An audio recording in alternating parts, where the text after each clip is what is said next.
माननीय सभापति महोदय, आज इस पुराने वक्त की आखिरी रात में खड़े होकर इस नए वक्त के आगाज की नई सुबह के दिन मैं प्रधानमंत्री श्री नरेंद्र मोदी जी, हमारे अल्पसंख्यक मामलों के मंत्री किरण रिजिजू जी का मैं बहुत इस्तकबाल करता हूं। जब वक्त के ऊपर हम बात कर रहे हैं, वक्त की रुखसती का वक्त आ गया है और नई वक्त की नई सुबह होने का वक्त आ गया है। अगर हमें इस पे बात करनी है तो मुझे चार दृष्टि से बात करनी पड़ेगी। एक, इस बिल के तकनीकी प्रावधान जिस पे बहुत सारे लोग बहुत कुछ बोल चुके हैं। दूसरा है वक्त की अवधारणा। तीसरी है वक्त की राजनीति। और चौथा है वक्त की राजनीति के नाम पर होने वाली वह सांप्रदायिक बनाम सेकुलर की राजनीति। सबसे पहले हमारे नेता सदन माननीय नड्डा जी ने बताया कि किस विस्तार के साथ इस वक्त कमेटी ने काम किया, किस शिद्दत के साथ हमारी सरकार ने काम किया। और चाहे वक्त कमेटी के जेपीसी के चेयरमैन हमारे उस सदन के सदस्य जगदम्बिका पाल जी रहे हो, हमारे मंत्री जी रहे हो, सबने जिस शिद्दत से काम किया है, तो उनके लिए मैं माननीय प्रधानमंत्री जी अपनी सरकार की तरफ से कहना चाहता हूं कि उन्होंने एक इबादत के भाव से काम किया है। तो मैं कहना चाहता हूं, इबादतों की तरह मैं ये काम करता हूं, अपने फर्ज को झुककर सलाम करता हूं, फिर भी आप खिलाफत कर रहे हैं तो तेरी मुखालफत से निखरती है शख्सियत मेरी। मैं सियासी दुश्मनों का भी बहुत एहतराम करता हूं। तो इस एहतराम के साथ मैं अब आगे का बयान शुरू करता हूं और मैं ये बताना चाहता हूं कि एक बड़ी सिंपल सी बात है जो अभी माननीय नड्डा जी ने भी कहा। दुनिया के तमाम मुस्लिम देश बता दिए, इस्लाम की धर्म स्थली सऊदी अरब, सबसे बड़ा मुस्लिम देश इंडोनेशिया, जहां खलीफत रही वहां टर्की, और जहां आईएसआईएस का इलाका वहां इराक और सीरिया, वहां कहीं भी कुछ भी नहीं है ऐसा। फिर भी हमारे यहां क्यों है, कैसा? तो मैं कहना चाहूंगा सभापति महोदय, एक हिंदी में कहावत होती है, नया मुल्ला प्याज ज्यादा खाता है, परंतु यहां तो जो गैर मुल्ला प्याज बहुत खा रहा था, और इतना खा रहा था कि आंसू निकल रहे थे गरीब मुसलमान के भी और देश के भी। इसलिए मैं कहना चाहता हूं सभापति महोदय, अगर छोड़ दीजिए भारत की बात करिए, तो क्या ऐसी कोई शक्ति सिखों के पास है, ईसाइयों के पास है, यहूदियों के पास है, पारसियों के पास है? नहीं है। छोड़ दीजिए, इस्लाम के अंदर आइए। अगर इतना भाईचारा है तो ये सुन्नी वक्फ बोर्ड और शिया वक्फ बोर्ड अलग क्यों है मेरे भाई? जमीन पे एक दूसरे पे एतबार नहीं है, सिर्फ सियासत के लिए साथ में आने की बात है। ये भी जरा सोचने की बात है। और जो अकलियतों में भी अकलियत है, आगा खानी है, बाकी है, जो बोहरा है, उनकी तो कोई गिनती नहीं है। हमारी सरकार ने पहली बार मुस्लिम समाज के अंदर भी ईमानदारी से सबको समान प्रतिनिधित्व देते हुए एक नई सुबह के नए वक्त का आगाज किया है। इसके लिए मैं सरकार को बधाई देना चाहता हूं। और सिर्फ ऐसा ही नहीं है, मुस्लिम समाज के अनेक लोग इस प्रकार के नियमों से बहुत प्रभावित हुए और बहुत प्रताड़ित हुए, जिसके अनेक उदाहरण बहुत लोगों ने बताए होंगे। मोहम्मडन एजुकेशन सोसाइटी कोल्हापुर का केस है, ईदगाह मैदान हुबली का केस है, जिसको सुप्रीम कोर्ट ने साफ साफ उसको हुबली धारवाड़ म्युनिसिपल कॉर्पोरेशन को वापस कर दिया।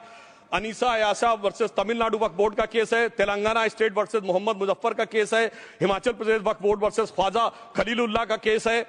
और सभापति महोदय, ताजमहल पर भी दावा कर दिया गया। अब तो मैं पूछना चाहता हूं, सुप्रीम कोर्ट ने अपने जजमेंट में कहा कि भाई शाहजहां के जमाने का लिखा फरमान लेके आइए, तब हम मानेंगे कि इस पे कोई दावा है या नहीं। आप सोचिए कि अगर ये वक्त का कानून इसी ढंग से चला होता तो क्या होता। अभी हमारे जॉन ब्रिटास जी और मनोज झा जी ने बहुत सारी बातें बोली थी। एक प्यास की बात बोली थी, उन्होंने उड़ीसा के ग्राहम स्टोन्स का जिक्र किया था, तो उसमें तो कांग्रेस की सरकार सीबीआई की इंक्वायरी नहीं कर पाई थी। मगर जब ताजमहल का उल्लेख आता है सभापति महोदय, तो एक प्यास मुझे याद आ जाती है। जब शाहजहां जेल में था और दूर से उस ताजमहल को देखता था और उसे सिर्फ एक सुराही पानी मिलता था, और उसने औरंगजेब से कहा एक सुराही पानी और भिजवा दो, तो जानते उसने मना कर दिया। तो दुखी होकर शाहजहां ने फारसी में लिखा, ए पिसर तू अजब मुसलमानी, जे पिदरे जिंदा आप तरसानी, आफरीन हिंदुआन सदबार, जे देहंद पिदरावा मुर्दा देवम आप। मतलब तू कैसा मुसलमान है जो जिंदा बाप को पानी के लिए तरसा रहा है? तुझसे तो आफरीन 100 बार उन हिंदुओं को है जो पितृपक्ष में मरे हुए बाप को भी पानी देते हैं। और सभापति महोदय, मैं बताना चाहता हूं कि ये हमने ईमानदारी से मुस्लिम समाज के कल्याण के लिए बात की है, क्योंकि एक तरफ खड़ा हुआ है ईमानदार मुसलमान जो शराफत के साथ ईमान को गले से लगाए हुए है, और दूसरी तरफ कुछ चंद सरमाएदार हैं जो उस अमानत में खयानत करके शरारत के साथ उसके झंडा बरदार बनना चाहते हैं। तो ये मुकाबला किसके बीच में है? ये शराफत अली और शरारत खान के बीच में मुकाबला है। हमारी सरकार शराफत अली के साथ खड़ी है। हमारी गरीब मुस्लिम के साथ खड़ी है। ये गरीबों गुर्बत वाले गुर्बत अली और सरमाएदारे वाले गाजी खान के बीच का इलाका है। मगर मैं कहना चाहता हूं महोदय, एक बात मैं बहुत स्पष्ट रूप से कहना चाहूंगा, इन जरूरतमंद मुसलमानों की लड़ाई के लिए मैं कह सकता हूं कि ये गरीब मुसलमानों के दिल की कसक और कट्टरपंथी वोट के ठेकेदारों के मन की ठसक के बीच में हमारी सरकार ने उस कसक का साथ दिया है, जिसके लिए मैं मानता हूं गरीब और पसमानदा मुसलमान निश्चित रूप से उनका आभारी होगा। हां, मगर जब इसकी बात आती तो भी माननीय खड़गे जी भी बोल रहे थे, माननीय संजय सिंह जी भी बोल रहे थे, मनोज झा जी भी बोल रहे थे कि साहब आपके यहां वो कितने पुजारी हैं और कितने किस वर्ग के पुजारी हैं। तो मैं उनको बताना चाहता हूं, केवल अकेले जूना अखाड़े ने पिछले साल 71 SC ST लोगों को महामंडलेश्वर बनाया है। अरे आपको हमारे सदन में बैठे हुए बाल योगी उमेश नाथ जी नहीं दिखते? वैसे तो कहा जाता है जात ना पूछो साधु की, मगर मैं बताना चाहता हूं विश्व हिंदू परिषद के 50,000 से अधिक पुजारी ट्राइबल्स में जो शेड्यूल कास्ट है जो काम कर रहे हैं। मगर मैं हद अदब से पूछना चाहता हूं, बताइए मुल्ला मौलवी मुफ्ती मुकर्रम बारी हाफिज में से कितने पसमंदा हैं? उसमें कितने जुलाहा अंसारी घोसी बताइए मिरासी कितने हैं? बाकी छोड़िए, पर्सनल बोर्ड में है क्या? अरे वक्फ बोर्ड में है क्या? इसीलिए मैं कहता हूं खुद मियां फजीहत दूसरों को नसीहत। अगर ईमानदारी से बात करनी है तो उस पर आगे। मगर मैं एक बात और कहना चाहूंगा कि हमारी जो सरकार ने नाम दिया है, इसको उम्मीद नाम दिया है, और यह उम्मीद है किसके लिए? उस ईमानदार मुसलमान के लिए और देश के हर खास व आम के लिए यह उम्मीद है। मगर सभापति महोदय, कुछ लोग वो हैं जो उम्मा का ख्वाब पाले हुए थे।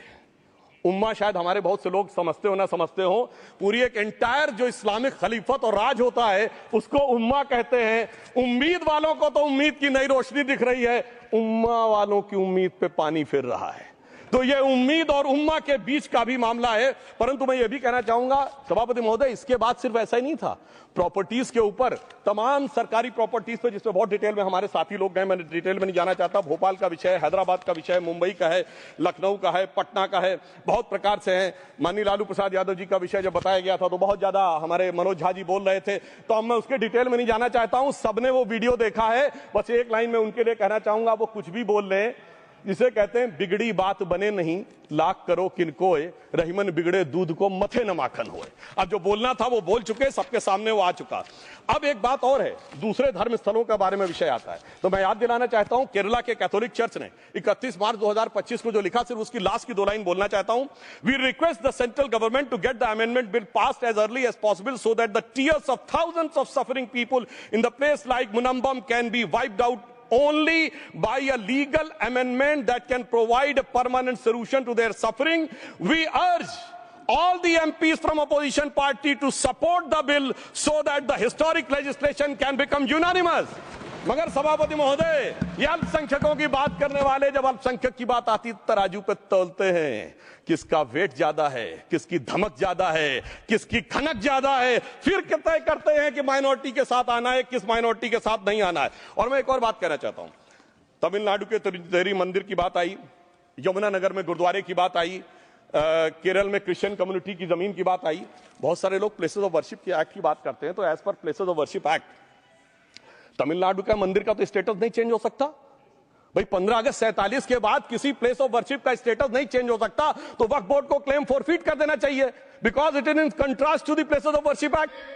परंतु अब सुनिए, यही गुरुद्वारे के बारे में भी होना चाहिए। मगर सभापति महोदय, चाहे वक्फ बोर्ड का एक्ट हो, चाहे प्लेसेस ऑफ वर्शिप एक्ट हो, एक ही को फायदा होना है, जिसे कहावत में कहते हैं खरबूजा छुरी पर गिरे या छुरी खरबूजे पे गिरे, आखिर में कटना भगवे रंग के खरबूजे को ही होता है। अब मैं यह भी बताना चाहता हूं कि इन संपत्तियों के द्वारा जो कुछ हुआ, उन्होंने इतनी चीजों को लिया है, इतनी चीजों को लिया है। एक पुराना उर्दू का शेर है कि मिटे नामियों के निशान कैसे कैसे, और ये जमीन खा गई आसमां कैसे कैसे। इस जमीन ने कैसे कैसे लोगों को अपने में समा लिया, इसकी तमाम तारीख गवाह है। अगर मैं इसमें बहुत डिटेल में जाऊंगा तो सदन का बहुत सारा वक्त जाएगा, परंतु मैं एक बात ये कहना चाहता हूं कि जब इतना ज्यादा आगे बढ़ गया तो फिर कोर्ट ने आगे इंटरवेंशन करना शुरू किया। मैं डिटेल में नहीं जाना चाहता हूं। अभी कार्तिकेय शर्मा जी ने बहुतों ने बोला सैयद फसल का case versus union of government, Allahabad high court के केस को कहा, मगर Bashir versus state of West Bengal case में उन्होंने बहुत क्लियर कट कहा है कि waqf is not a religious religious denomination in accordance with Article 26 of the Constitution, so the matter relating to the restricting the economic, financial, political and other sectoral activities that may be associated with religious practice under Article 25(2)(a) of the Constitution can be regulated by the state. तो मुझे लगता है अब इसके बाद कोई किंतु परंतु का स्कोप नहीं रह जाना चाहिए। परंतु उसके बाद भी सभापति महोदय जो कानून को न माने, जो कहे संविधान को नहीं मानेंगे और जो ये कहे कि साहब अदालत के आदेश को भी नहीं मानेंगे, तो फिर इसका मतलब उसके मन में तो एक ऐसी बादशाही आ गई है। इसके लिए मुझे सभापति महोदय वो पुरानी वाली फिल्म अगर लोगों को याद हो तो मुगले आजम का वो सीन याद आता है कि जब अकबर ने अनारकली को कैद कर लिया तो सलीम कहता है जब्त मैं करूं जिसकी की जमीन वीरान हो गई है, जब्त वो न करे जिनके सिर्फ शौ के बाद चाहत को ठेस पहुंची है। ये जिल्ले इलाही की बादशाही नहीं बल्कि खुदाई है। मैं कहना चाहता हूं जो संविधान को न माने, कानून का न माने, इसका मतलब वो अपनी खुदाई में जी रहा है। तो ये वो लोग हैं। और वैसे मैं सभापति महोदय खुदाई से आजकल बहुत से लोगों को डर लगता है, क्योंकि जहां जहां खुदा है वहां वहां भगवान है, जहां जहां खुदा है वहां वहां भगवान है। बाकी आप सब बहुत बुद्धिमान हैं। अब मैं ये भी बात कहना चाहता हूं, और वैसे आखिर में उस अनारकली को कैद से छुड़ाने के लिए सलीम का एक हिंदू साथी दुर्जन सिंह ही आया था। मैं कह सकता हूं कि वक्फ की इस मुकद्दस जमीन को अगर कैद करके रखा है तो उन चंद लोगों ने जिनके दिमाग आज भी उन चीजों में भरे हुए हैं कि कोई समझता हम तो किसी जमाने में हुक्मरान वक्त थे, कोई कहता हुजूर नवाब थे, कोई कहता बादशाह आलमगीर थे, कोई कहता है बादशाह गाजी जिंदा पीर थे। तो नदीमुल हक साहब ने जो बोला था ना, किसी के बाप का हिंदुस्तान थोड़ी है, बिल्कुल मैं कहना चाहता हूं जिन्होंने इस देश के लिए खून बहाया उनके बाप का हिंदुस्तान है, उस गरीब मुस्लिम कारीगर के बाप का हिंदुस्तान है। पर जो ये कहते हैं कि आगरे का लाल किला किसके बाप ने बनवाया, आगरे का किला किसके बाप ने बनवाया, दिल्ली का किला किसके बाप ने बनवाया, हैदराबाद का चार मीनार किसके बाप ने बनवाया, उसके बाप का यह हिंदुस्तान नहीं है। और उसके बाद भी जो आप करना चाहते हैं, अगर इस रास्ते में आप कांटे बिछाना चाहते हैं तो उनके लिए एक लाइन कहना चाहता हूं सभापति महोदय, तेरी तमन्ना है पर हम खार न बोने देंगे, खार कांटों को कहते हैं, तेरी तमन्ना है पर हम खार न बोने देंगे, तुझे हम राह की दीवार न होने देंगे, तू सबको रौंद कर आगे जो निकलना चाहे हम तेरी इतनी भी रफ्तार न होने देंगे। और इसीलिए हमारी सरकार ने इस विषय के ऊपर एक सही और सटीक प्रयोग करने का प्रयास किया है। मैं दूसरी बात यह भी बताना चाहता हूं, हमारे डीएमके के तिरुचि शिवाजी ने अनायास अकारण यह बात बोली थी कि उस समय जब जिन्ना का उल्लेख करते हुए उन्होंने कहा कि पार्टीशन के समय, तो मैं उनके सुलभ संज्ञान के लिए बता देता हूं, 1946 की कॉन्स्टिट्यूएंट असेंबली में मद्रास प्रेसिडेंसी में 30 आउट ऑफ 30 सीट जो थी वो मुस्लिम लीग ने जीती थी विद 95% ऑफ वोट्स, और एक भी मुस्लिम वहां के बाद बाहर नहीं गया। इसलिए मैं ईमानदारी से कहना चाहता हूं, फैक्ट को समझिए। और जो मद्रास प्रेसिडेंसी के मुस्लिम लीग के अध्यक्ष थे और पीजे पोकर साहब बहादुर और मोहम्मद इस्माइल, वही बाद में इंडियन यूनियन मुस्लिम लीग के अध्यक्ष बने, और उन्होंने 28 अगस्त 1947 को सेपरेट इलेक्टोरेट मांगे, जो कोई जाके कॉन्स्टिट्यूएंट असेंबली की डिबेट में पार्लियामेंट किया। आप वेबसाइट पे पेज नंबर 270 पे जाके पढ़ लीजिएगा। सरदार पटेल ने बड़े गुस्से में इस बात को कहा, अब जो हो गया सो हो गया, एक रात में दिल नहीं बदल गया, मगर अब देश के लिए कैसे आगे बढ़ना है उसके लिए ईमानदारी से आगे आओ। और खैर मैं अंबेडकर जी और पटेल जी के बहुत सारे वो कोट कर सकता हूं, सारी बातों को छोड़िए। मगर अफसोस की बात यह है सर कि अभी मनोज झा जी ने बोला था हम में से कोई शक है, कोई हूण है और ये करिए। अरे भैया जमाने चले गए, अब जेनेटिक सीक्वेंसिंग का जमाना आ गया है। और जेनेटिक सीक्वेंसिंग ने क्या प्रूव किया है, दुनिया के सबसे बड़े मुस्लिम देश इंडोनेशिया के राष्ट्रपति आए थे और राष्ट्रपति भवन में उन्होंने डिनर के दौरान कहा कि few weeks back I got my genetic sequencing done and I was told that I am an Indian GDN. अरे साहब कहां गुलामी की मानसिकता में पड़े हुए हैं सभापति महोदय। और यहां गुलामी की मानसिकता इस कदर पैबस्त है लोगों के दिमागों में। किसी सदन के एक सदस्य यहां विराजमान है, वो उस समय महाराणा सांगा का उल्लेख कर दिए। मैं ईमानदारी से कहता हूं एक भी इंडियन सोर्स में इसका उल्लेख नहीं है, सारे के सारे फॉरेनर्स और लुटेरों के सोर्स में उल्लेख है। इसीलिए मैं कहता हूं ये गुलामी के जिन्होंने गुलाम बनाया उनके सोर्सेस पे यकीन न करिए। और वैसे थोड़ा सा आउट ऑफ कॉन्टेक्स्ट हो तो ये भी बोल दूं, हमारे सदन के बहुत सदस्यों को नहीं पता होगा, अलेक्जेंडर के आक्रमण का किसी भारतीय सोर्स में कोई उल्लेख नहीं है, पोरस नाम के किसी राजा का उल्लेख नहीं है, सिर्फ और सिर्फ ग्रीक में है। इसलिए गुलामी की मानसिकता से बाहर निकलिए, तब इन चीजों को आप सही ढंग से समझने में सफल होंगे। मेरा अब यह भी अनुरोध अपने सदस्यों के साथ है। वक्त की अवधारणा के बारे में बहुत कुछ बोला जा चुका है कि ओरिजिनली कहां से आया, पर मैं इतना कहना चाहूंगा, सबसे पहले वक्त का उल्लेख आता है जब ससनिड एम्पायर को खलीफा उमर ने कैप्चर किया तो आज का जो सदन इराक है उसके इलाके को उन्होंने वक्फ डिक्लेयर किया और वो स्टेट के द्वारा कंट्रोल होता था। स्टेट के बारे में माननीय नड्डा जी ने अभी बताया कि बड़े बड़े देशों में किस ढंग से होता था। सर सैयद अहमद खान ने भी वक्फ को मूल इस्लाम का हिस्सा न मानते हुए इसके लिए मुजार शब्द कहा है जो शरिया के अंतर्गत आता है, और इसी के लिए उन्होंने फतवा आलमगीरी को भी कोट किया था।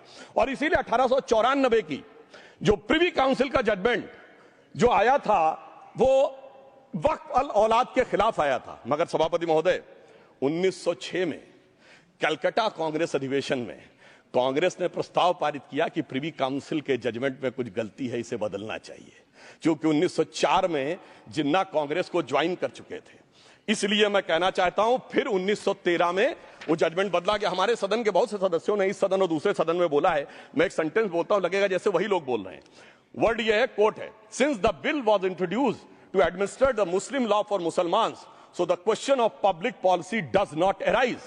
लगता है जैसे हमारे कोई सदस्य बोल रहा हूं। सर ये मोहम्मद अली जिन्ना ने अप्रैल 1913 में ही is used this word while moving the report of the select committee to the imperial legislative council. Sir 1913 से 2013 तक भाषा ही नहीं बदली और आज भी भाषा नहीं बदल रही है, हमें ईमानदारी से। और उस समय यूपी और बंगाल ने उसका विरोध किया था। आज यूपी और बंगाल के लोग किस तरीके से साथ में है वो पूरी तरीके से दिखाई पड़ता है। इसलिए हम ये कहना चाहते हैं, हाँ एक प्रश्न बहुत उठाया जाता है कि केवल मुस्लिम ही वक्फ को क्यों दान दे सकता, ऐसा वक्फ बोर्ड में क्यों संशोधन किया गया।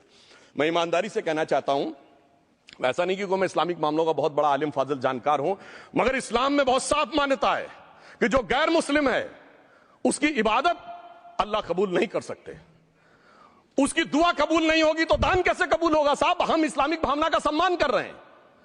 हमारे अल्पसंख्यक मंत्री गए थे तो वो मदीना में एक डेफिनेट लेवल तक जा सकते, उसके आगे नहीं जा सकते।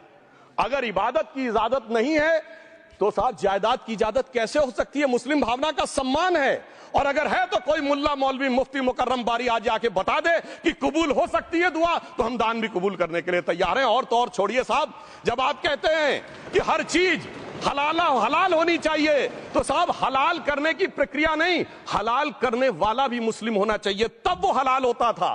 तो मैं पूछना चाहता हूं साहब, काटने के लिए तो हलाल होने के लिए मुस्लिम जरूरी है और बांटने के लिए बगैर मुस्लिम के भी हलाल होगा, ऐसा तो नहीं हो सकता। तो जो हमारी सरकार ने किया है वो मुस्लिम भावना के सम्मान के लिए किया है। और जहां तक मैं कहना चाहूंगा, हिंदू समाज के बारे में बात करते हैं, हमारे यहां कोई प्रॉब्लम नहीं है। हमारे यहां कोई ऐसा नहीं कि हज पे कोई गैर मुस्लिम नहीं जा सकता। हमारे देखिए कुंभ में 50 लाख विदेशी आए थे और किसी से नहीं कहा या कन्वर्ट हो जाओ। इसलिए मैं कहना चाहता हूं, हिंदुइज्म की धारणा और बाकी धारणा का जो तुलना करने का प्रयास करते हैं वो बहुत उचित नहीं है। मगर सभापति महोदय, इस वक्त ने कई अद्भुत नजारे दिखाए।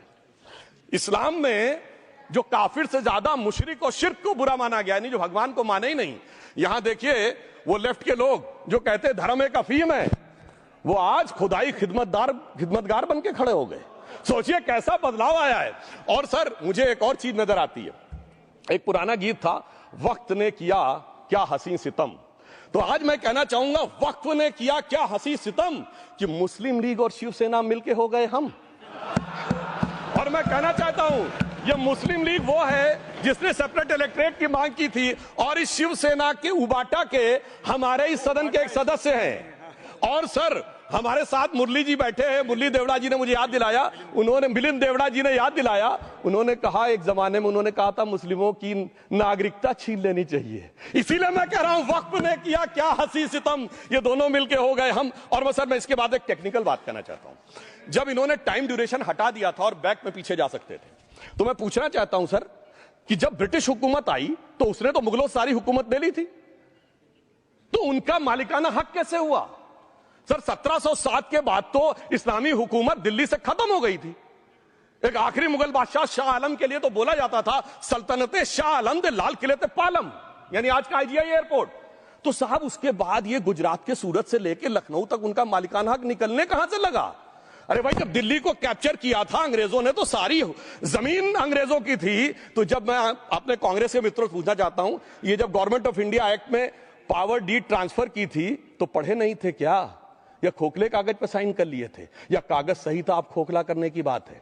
मैं पूछना चाहता हूं, जब 250 साल तक वो हुकूमत ही नहीं रही तो उस हुकूमत के फरमान की लेजिटिमेसी कैसे हो सकती है। ये मैं कानूनविदों के लिए भी एक फूड फॉर थॉट रखने की बात करता हूं। और दूसरी बात मैं कहना चाहता हूं, ये किन हुकूमतों की बात कर रहे हैं सभापति महोदय। अगर सूरत नगर निगम पे दावा है मुगल के जमाने का और तमिलनाडु के मंदिर पर अरकाट के नवाब का। सभापति महोदय, ये वो हुकूमतें थी जो जजिया लगाती थी, ये वो हुकूमतें थी जो जिम्मी का कॉन्सेप्ट रखती थी, ये वो हुकूमतें थी जो गाजी की बात करती थी। क्या भारत के संविधान में उन हुकूमतों के फरमान को सही मान्यता देना सही है? बिल्कुल गलत है। मैं कहता हूं बाबा साहब अंबेडकर के संविधान में यदि आप ऐसी हुकूमतों के फरमान को रखने की कोशिश करते हैं तो this is fraud on constitution. और हमारी सरकार ने अगर बैकडेट से वो बंद किया है तो उस फ्रॉड को रोकने की पूरी व्यवस्था की है। और यहां पर मैं ये भी कहना चाहता हूं सभापति महोदय, जमींदारी उन्मूलन 1948 में हो गया, मगर ये बाद में जमींदार कैसे क्रिएट हो गए? हमने बचपन में विनोबा भावे, हम लोगों के जन्म से बहुत पहले की बात है, विनोबा भावे जी के भूदान आंदोलन की बात सुनी थी, जिसमें जमींदारों से पैसा लेके जमीन लेके गरीबों को दी जाती थी। पर सभापति महोदय, कभी आपने सुना कि गरीबों की जमीन जमींदारों को मिल जाए? वो 2013 के बोर्ड ने वो व्यवस्था कर रखी थी। यानी वो भूदान आंदोलन था गांधी जी के शिष्य विनोबा जी का, तो आज के गांधियों के नेतृत्व में भू हड़प आंदोलन शुरू हो गया। अगर वो भूदान आंदोलन था तो ये भू हड़प आंदोलन था। इसलिए मैं एक और बात भी कहना चाहूंगा सभापति महोदय कि जिन हुकूमतों के फरमान की बात की जाती है, एक और फैक्ट है, इसको कोई अन्यथा ना ले, जितने मुस्लिम बादशाह अलाउद्दीन खिलजी के बाद उन्होंने बगदाद की खलीफा का खुतबा पढ़ा है। That is a foreign rule, it's on record. कैसे उसको भारत सरकार मान्यता दे सकती है? इसलिए मैं कहना चाहता हूं जरा सा गौर से देखेंगे तो हकीकत आपके सामने आ जाएगी। और क्या कभी किसी ने कल्पना की, किसी क्रिश्चियन ने तो नहीं कहा कि इंडिया गेट हमारा है, गेटवे ऑफ इंडिया हमारा है, और चर्च नहीं सही फिर भी चर्च गेट हमारा है? तो फिर यह केवल किसी एक के दिमाग में क्यों आती है? हमने जो इवैक्यू एक्ट के तहत दे दिया था पाकिस्तान के गए लोगों को, क्या हमारे जो सिख और हिंदू भाई आए थे उनकी जमीनें मिली? अरे महाराजा रणजीत सिंह की राजधानी लाहौर थी और काबुल तक था राज, तो क्या उन्होंने जमीनें नहीं दान दी होगी गुरुद्वारे और मंदिरों को? वो मिली। अरे वो तो छोड़िए, ननकाना साहब और करतारपुर साहब तक नहीं मिला था। इससे दिखाई पड़ता है कि कितनी एक तरफा हम लोगों ने कोई निगोशिएट ही नहीं किया और उसे करने की बात कही थी। इसलिए मैं कह सकता हूं सर, अब हमारी सरकार ने जो संशोधन किए हैं, अब यह मजहबी हुकूमत के फरमान से नहीं, बाबा साहब अंबेडकर के संविधान से चलने वाला है। अब मैं अंत में उस विषय के ऊपर आता हूं जिसे सांप्रदायिक राजनीति बनाम सेकुलर राजनीति इसके ऊपर कहा जाता है। सभापति महोदय, मैं बताना चाहता हूं कि जब आजादी मिली उसके बाद क्या किसी ने डिमांड किया था कि हमें वक्फ बोर्ड चाहिए? नहीं किया था। फिर क्यों 54 में दिया गया? किसी मुस्लिम ने डिमांड किया क्या कि मदरसे चाहिए? फिर क्यों दिया गया? मुस्लिम समाज तो राष्ट्र की मुख्य धारा में आने को तैयार था, इसीलिए यूसुफ खान, दिलीप कुमार के नाम से आने में उन्हें कोई प्रॉब्लम नहीं थी। महजबीन बानो को मीना कुमारी के रूप में आने में प्रॉब्लम नहीं थी। मुमताज बेगम को मधुबाला बन के आने में प्रॉब्लम नहीं थी। हामिद अली को अजीत के रूप में आने प्रॉब्लम नहीं थी। मगर और मैं यह भी बताना चाहता हूं, मुस्लिम समाज में बहुत बड़ा तबका उस समय इस बात को सोच रहा था, और अभी कपिल सिब्बल साहब बोले ये उस चीज के वकील नहीं, इन्हें पता होना चाहिए, पता होगा कि सुन्नी सेंट्रल वक्फ बोर्ड राम मंदिर में 1961 में मुद्दई बना है, 12 साल के बाद। क्योंकि के मोहम्मद ने लिखा है कि एक बहुत बड़ा तबका था जो ये मानता था कि हमें इस चक्कर में नहीं पड़ना चाहिए। मगर अफसोस कि वही लेफ्टिस्टों, सेक्युलरिस्टों ने उनको समझाकर इस मुकाम तक लाकर खड़ा कर लिया।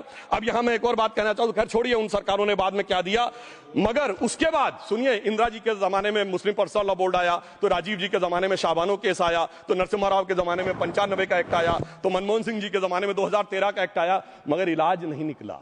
तो इसे एक शेर में कहूंगा कि मरीजे सेकुलर इश्क पर लानत खुदा की, मर्ज बढ़ता गया जो दवा की। अब मैं सभापति महोदय एक और बात कहना चाहता हूं, शुरू के 20-25 साल में मुस्लिम समाज के बारे में मैं कहना चाहता हूं। आज जब आजादी मिली तो मुस्लिम समाज के प्रतीक कौन थे?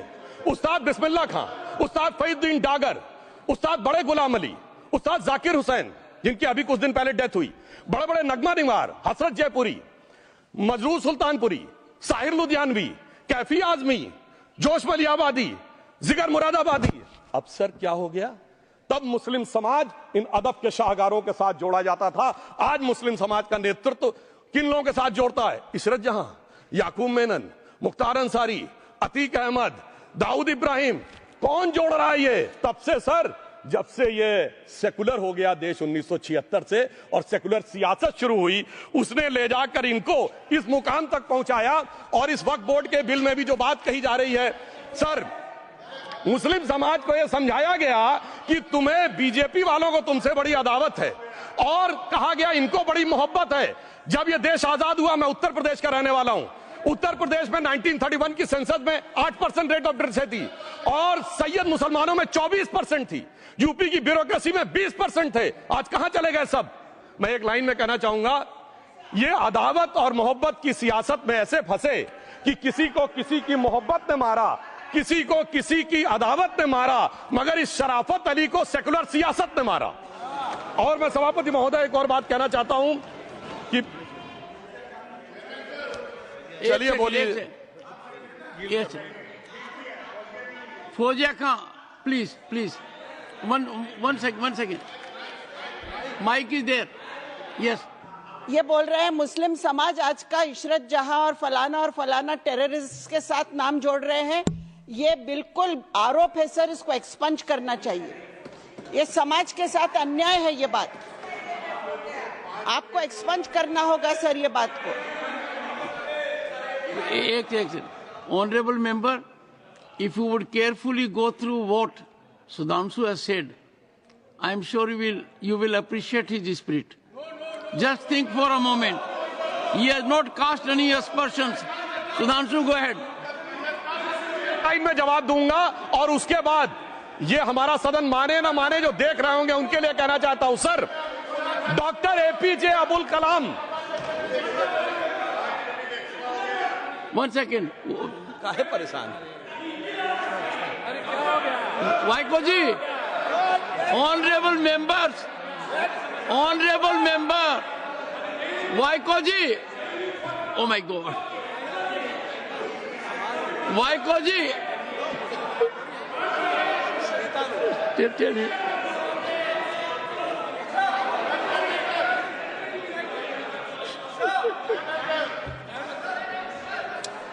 Honourable SM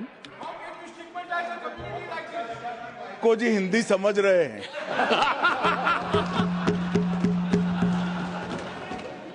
One second. Fauziya Khan, one second. First, I think. One second. Sir क्या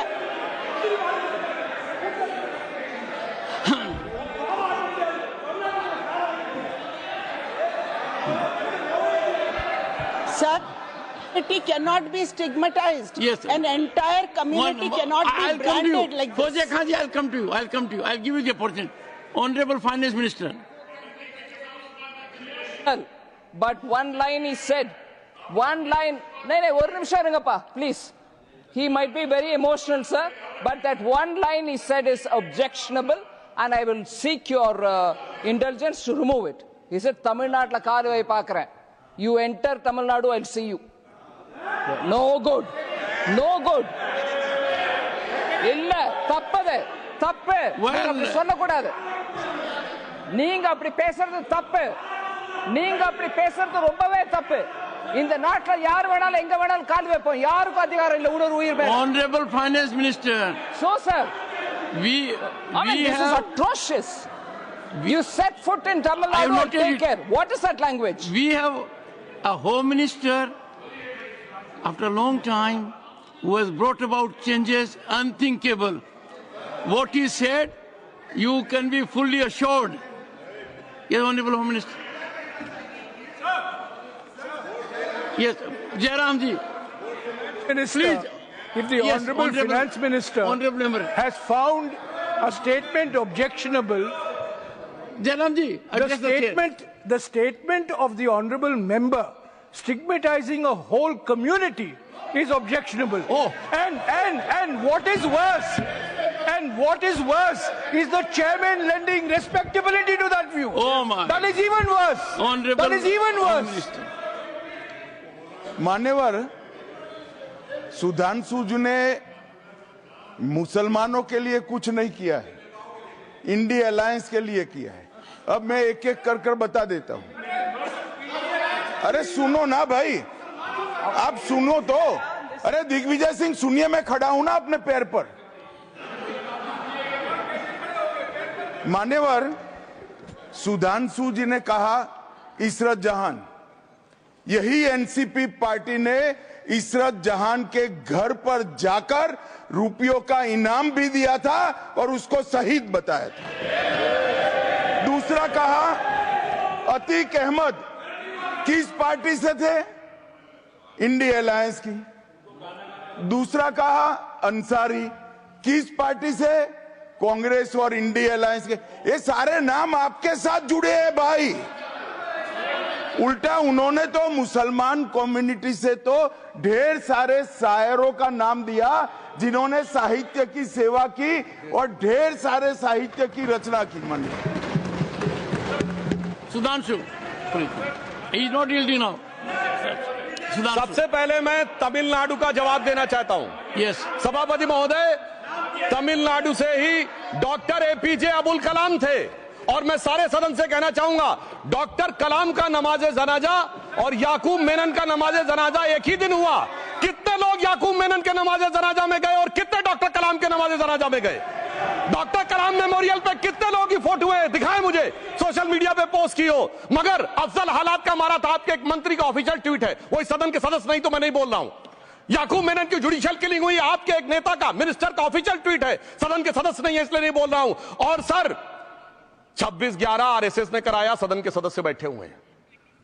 हाफिज साहब और सुनिए, जाकिर नायक शांति का मसीहा सदन में सदस्य बैठे हुए हैं। सर किसने जोड़ा? मैं नहीं कह रहा हूं जोड़ा, हमने किससे जोड़ा मैं बताना चाहता हूं। मैं अपनी बात, सर मैंने नाम किसी का नहीं लिया। सर आपने उड़ता तीर क्यों पकड़ लिया? सर मैंने नाम नहीं लिया, उड़ता तीर क्यों पकड़ लिया? सर मैं पूरी बात करूं। सर मैं कहना चाहता हूं, हमारी सोच मुस्लिमों के बारे में और इनकी सोच में क्या अंतर है। देखिए, जिन लोगों ने मुस्लिम हिस्ट्री नहीं पढ़ी उन्हें मैं बताना चाहता हूं। एक दो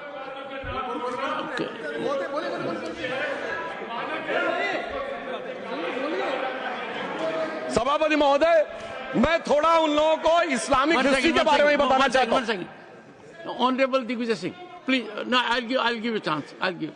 ऑनरेबल दिग्विजय सिंह जी। माननीय सभापति महोदय, जो माननीय सदस्य ने एक बात कही है, मैं सुन रहा था डॉक्टर त्रिवेदी जी की बात। उन्होंने कहा था ऐसे ऐसे ऐसे मुसलमान हम लोगों के साथ हैं और वैसे वैसे मुसलमान इन लोगों के साथ हैं। बात यह है कि आपने जिस तरह से इस पूरी बात कही है, ये घोर आपत्तिजनक है, अपमानित करती है। और जो माननीय सदस्य ने भी मेरे बारे में भी कहा है, मैं उनकी निंदा करता हूं।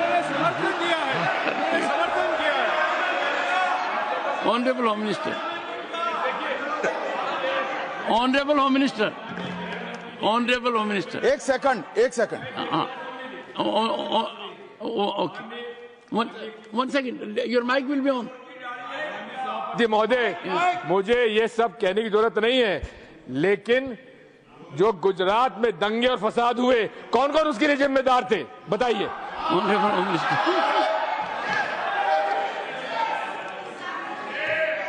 मान्यवर, मैं ध्यान से बारीकी से पूरे संवाद को सुन रहा हूं। माननीय सदस्य सुधांशु जी ने दिग्विजय सिंह का नाम नहीं दिया। अब वो खड़े होकर कहे मेरे बारे में कहा, इससे साबित हो गए। और अभी भी मौका है, आपने नहीं कहा है कि 26/11 के हमले में आरएसएस का हाथ था, तो अभी खड़े होकर माइक चालू कराकर बुलवा दीजिए। माननीय, और आपत्तिजनक बात है, मैंने ये बात कभी नहीं कही है, ये आप लोगों का प्रचार है। मेरी आपत्ति इस बात की थी कि सभी माननीय सदस्य ने और बात कही है कि अब हमारे तरफ ऐसे ऐसे मुसलमान थे और वैसे वैसे मुसलमान हम लोग की तरफ थे। ये पूरे समाज के साथ, पूरे अल्पसंख्यक समाज के साथ अपमानजनक बात है। और माननीय सभापति महोदय, आप बताइए, माननीय गृह मंत्री जी, आप वहां पर थे, गृह मंत्री थे जब दंगे हुए थे, तो आप लोगों का क्या रोल था, ये जन जाए करे। Honourable home minister. इनको मेरा हुआ ऐसा है कि मैं ही दिखाई पड़ता हूं। आपकी सुनिए, अब सुनिए ना दिग्विजय सिंह, सुनिए, 1 मिनट सुनिए। दंगे शांत होने के बाद 18 महीने के बाद मैं गृह मंत्री बना। दंगा हुआ तब मैं गृह मंत्री नहीं था। सुधांशु त्रिवेदी। संदर्भ में किसी का नाम नहीं लिया। अजीज बर्नी की किताब थी 2611 एंड आरएसएस कॉन्स्पिरेसी, कोई जाके चेक कर ले उसमें कौन कौन कहां कहां था। अब मैं मुसलमानों के बारे में कहना चाहता हूं, मुस्लिम समाज के लिए। बहुत से लोग ऐसे हैं जिनको मुस्लिम समाज की हिस्ट्री नहीं पता है। मैं बताना चाहता हूं, भारत से जब न्यूमेरिक सिस्टम सबसे पहले गया तो अल जहार थे सबसे पहले, जिन्होंने जाके 1793 में जो सूर्य सिद्धांत था उसका अरबी में ट्रांसलेशन हुआ सिंध हिंद। और हम बता रहे हैं हम किस तरह के मुस्लिम को साथ रखते हैं। डॉक्टर कलाम से बड़ा आलिम इस्लाम में साइंसदान नहीं हुआ, और आरिफ मोहम्मद खान साहब जो बिहार के गवर्नर हैं, उनसे बड़ा आलिम फाजिल मुसलमान आज सियासी जमात में तो नहीं होगा, ये मैं दावे के साथ कह सकता हूं। मगर मैं बताना चाहता हूं सर, उसके बाद उन्होंने एक किताब लिखी, एक सर 10th सेंचुरी के मुस्लिम राइटर थे जिन्होंने किताब लिखी, उसका नाम था the compendious book of balancing and completion according to Hindu calculation, जिसको शॉर्ट में अल जब्र कहा गया, और वहां से अलजबरा निकला। और सर उसके बाद अल ख्वारिज्म आया। और सर आज मेरे ख्याल से सदन के बहुत से लोगों को नहीं पता होगा, ये जो एल्गोरिथम वर्ड है ये अल ख्वारिज्म से आया हुआ है। एक जमाने में इस्लाम में बैतुल हिकमत था, यानी वो सबसे बड़ा हिकमत का केंद्र था, जब एक से एक लोग होते थे। बहुतों को नहीं पता होगा कि कोलंबस ने जिस नक्शे के थ्रू दुनिया ट्रेवल किया था वो बनाने वाला भी एक मुस्लिम था, अल इदरीसी। मगर सर एल्गोरिथम आज ऐसा बदला कि एआई के एज में दलगत भावना से ऊपर उठकर औरंगजेब के साथ खड़े हो गए। सर ये एल्गोरिथम किसने बदल दिया, ये मैं बताना चाहता हूं। इस पे थोड़ा सोचने की जरूरत है। इसलिए मैं कहता हूं मुस्लिम पॉलिटिक्स की सोच क्या थी, हमने किन मुसलमानों का साथ दिया है, मैं बताना चाहता हूं सर। वीर अब्दुल हमीद की शहादत की 50वीं वर्षगांठ 2015 में हुई। प्रधानमंत्री मोदी जी ने उनके पूरे परिवार को और उनकी पत्नी को बुला के सम्मानित किया, और इन लोगों ने उस यासीन मलिक को, जिसके ऊपर 3 एयरफोर्स के ऑफिसर्स को हत्या करने का आरोप था, वो प्रधानमंत्री आवास में सर साफ दिखाई पड़ता है कौन किसके साथ खड़ा हुआ है, कौन किस तरह के मुसलमान के साथ खड़ा हुआ है। और सर मैं ये भी कहना चाहता हूं सर, ये सर अपने टर्न पे बोलिए सर, पिछले 30-35 सालों से हुआ खड़ा किया जा रहा है। 1990 में जब राम मंदिर आंदोलन हुआ, कहा गया बीजेपी आएगी उत्तर प्रदेश में खा जाएगी। सर बीजेपी आने के बाद उत्तर प्रदेश में जानते क्या हुआ सर, 22 साल से शिया सुन्नी के बीच में जो दंगे चलते थे और मदे साहबा का जुलूस नहीं निकलता था, शिया समुदाय का मदे साहबा का जुलूस लखनऊ में हमारी सरकार में निकलना शुरू हुआ। और उसके बाद कहा गया केंद्र में भाजपा आएगी तो खा जाएगी। सर अटल जी की सरकार आई, इतनी शानदार स्थिति रही। उसके बाद कहा गया गुजरात में आएगी तो भाजपा खा जाएगी। सर गुजरात का मुसलमान आज सबसे समृद्ध मुसलमान है, सबसे ज्यादा जकात वहां से आता है। उसके बाद कहा गया मोदी जी की सरकार आएगी तो क्या होगा। सर मोदी जी की सरकार आने के बाद हमारे साथियों ने बताया है अल्पसंख्यक समुदाय के 70% लोग हैं जिनको किसी न किसी एक योजना का लाभ जरूर मिला है। और सर फिर कहा गया सीए आएगा तो नागरिकता छिन जाएगी। सर उसके बाद भी आपने सब देखा, और सर हम बचपन में सुनते थे कि राम मंदिर बनने लगेगा तो मिडिल ईस्ट के देश पेट्रोल देना बंद कर देंगे। सर राम मंदिर भी बन रहा है, और भारत मिडिल ईस्ट कॉरिडोर भी बन रहा है, और अबू धाबी में भी मंदिर बन रहा है, और 4 मुस्लिम देशों ने सर्वोच्च नागरिक सम्मान मोदी जी को दिया हुआ है। इसलिए मैं कहना चाहता हूं सर, मर्ज हो तो उसका इलाज किया जा सकता है। जैसे हमारे यहां वैद धन्वंतर माने गए हैं, इस्लामी अकीदे में वैद हकीम लुकमान माने गए, तो कहा गया है उनके लिए कि इसमें क्या रखा है, देखे है जो तू आन के पास, बदगुमा वहम की दारू नहीं लुकमान के पास। यानी मर्ज का इलाज है, पर वहम का इलाज तो हकीम लुकमान भी नहीं कर सकते जो आपने पाल कर रखा है। मैं कहना चाहता हूं हम किन मुसलमानों की बात करते हैं। आप गंगा जमुनी तहजीब की बात करते हैं। सर दारा शिकोह औरंगजेब का बड़ा भाई था, उसने उपनिषदों का अध्ययन किया, संस्कृत में अनुवाद कराया और नाम रखा सिर्रा अकबर, यानी वर्ड्स ऑफ गॉड। मैंने किसी को दारा शिकोह की जयंती मनाते हुए नहीं देखा। मैं पूछना चाहता हूं बेगम बीबी ताज, उनके घर पे जाते किसी ने सुना। सर ये बताइए, आलम शेख इतने बड़े कृष्ण भक्त के कवि, किसी ने सुना उनके घर पे जाते हुए। मलिक मोहम्मद जायसी जिन्होंने पद्मावत लिखा, उत्तर प्रदेश के रहने वाले, उनके घर पे कोई गया? ये बताइए ब्रिगेडियर मोहम्मद उस्मान के घर पे कौन गया? आजमगढ़ में, गाजीपुर के रहने वाले थे, आज तक जाने वालों में नहीं दिखे। और मैं सर बताना चाहता हूं एक और बात, सर एक सैयद इब्राहिम रसखान हुए हैं, बहुत बड़े कृष्ण भक्त के कवि। सर जिन्होंने क्या लिखा, उन्होंने कहा मेरा अगला जन्म हो तो भी मैं कृष्ण भक्ति बनना चाहूंगा, मनुष्य बनूं तो ग्वाल बाले के रूप में, और पशु बनूं तो गाय के रूप में। उन्होंने कहा मानुष हो तो वही रसखान, बसों ब्रज गोकुल गांव के ग्वारन, जो पशु हो तो कहा बस मेरो चरो नित नंद की धेनु मजारन। सर उन्होंने कहा गायों के बीच में नंद बाबा की गायों में जन्म लेना चाहूंगा। मगर सर आज एक ऐसे नेता आए हैं इस देश में जिनको गायों से बदबू आने लगी है, तो उनके लिए मुझे मेरे मन में भाव आता है सर कि श्री रामचंद्र कह गए सिया से, ऐसा कलयुग आएगा गोपालक श्री यदुवर कुल में एक ऐसा नेता आएगा जिसे बकरे कटने में खुशबू मिलेगी, गौ माता में बदबू पाएगा, रामचंद्र कह गए सिया से कैसा कलयुग आएगा। अब सर मैं एक और बात भी कहना चाहता हूं, हम किनको मानते हैं सर? नजीर अकबराबादी को सुनिए, कृष्ण भक्त के लिए क्या कहा। सर मैं एक बोलना चाहता हूं, बुल्ले शाह ने क्या कहा? बुल्ले शाह ने कहा, अभी होली गुजरी है, उसने कहा था आज होली खेलूंगी मैं, कर बिस्मिल्लाह। उन्होंने आगे कहा, अलस्तु भी रबिकुम प्रीतम बोले, सब सखियों ने घूंघट खोले, नाम नबी की रतन चढ़ी, सुनिएगा, नाम नबी की रतन चढ़ी और बूंद पड़ी अल्लाह अल्लाह, आज होली खेलूंगी मैं, कर बिस्मिल्लाह। तो मैं भी कहता हूं अब बिस्मिल्लाह करिए और उसके बाद हमारे इस सहयोग करिए, इस सकारात्मक उसका, वरना अल्हम्दुलिल्लाह जो हम मुसलमानों के लिए और देश के लिए करना चाहते हैं उसमें हमें सफलता जरूर मिलेगी। अंत में मैं सिर्फ यह कहना चाहता हूं सर, तमाम प्रकार की बातें यहां पर हुई, सकारात्मक और नकारात्मक, मगर अफसोस की बात यह है कि 1913 के वक्फ वाल औलाद से लेके 2013 के वक्फ वाल औलाद तक इनकी फितरत नहीं बढ़ती, क्योंकि सर ये तो पार्टियां ही अल औलाद हैं, तो इनको तो उससे बहुत ज्यादा वो होगी। पर मैं सिर्फ अंत में कहना चाहता हूं सर, अपनी सोच बदलिए।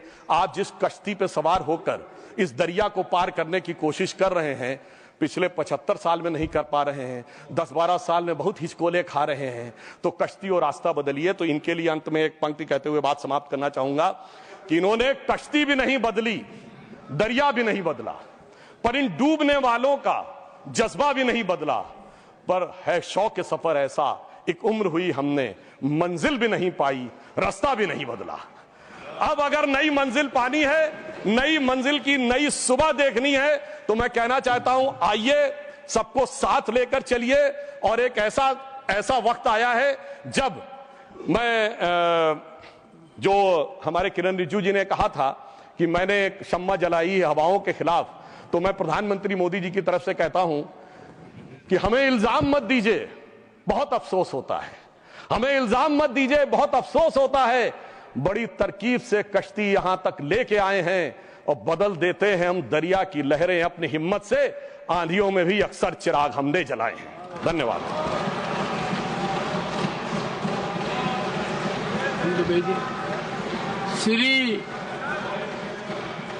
श्री जावेद अली खान, क्या पॉइंट ऑफ ऑर्डर? धन्यवाद सभापति जी। One second honourable member Tiruchi ji, under which rule? 261 sir है 261 rule 61 261 yes, I am at rule 261. Sir, if the chairman is of opinion that a word or words as or have been used in debate which is or defamatory or indecent or unparliamentary or undignified, he may in his discretion order that such word or words may be expelled. Good. I know the rules. Sir, I was hearing the translation, sir, and he was telling about good intention Muslims and evil intention Muslims. Evil is an unparliamentary word, sir. Kindly explain it.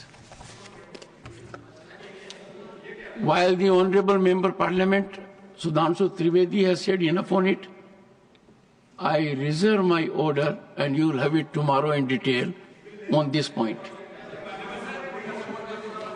No, I have reserved my order. I will go through every word and I do it quite tomorrow itself. Jairamji, tomorrow itself. Tomorrow itself. No, will tomorrow come? And I am surprised कि chairman becomes easy punching bag. आपने 2 बार पिछले 20 minute में कहा है, I am lending strength to this narrative. So you supported him? Yes. You supported him? I support, once again, I support everything which is good, everything which is constitutional, everything which we need to follow as decorum. And I have said so on number of occasions. There are occasions when I have supported you. Don't forget that I have supported you. That you are one of those members who regularly attend parliamentary proceedings. You are very well prepared on occasions. I appreciated your contribution when Disaster Management Act bill was introduced in 2011.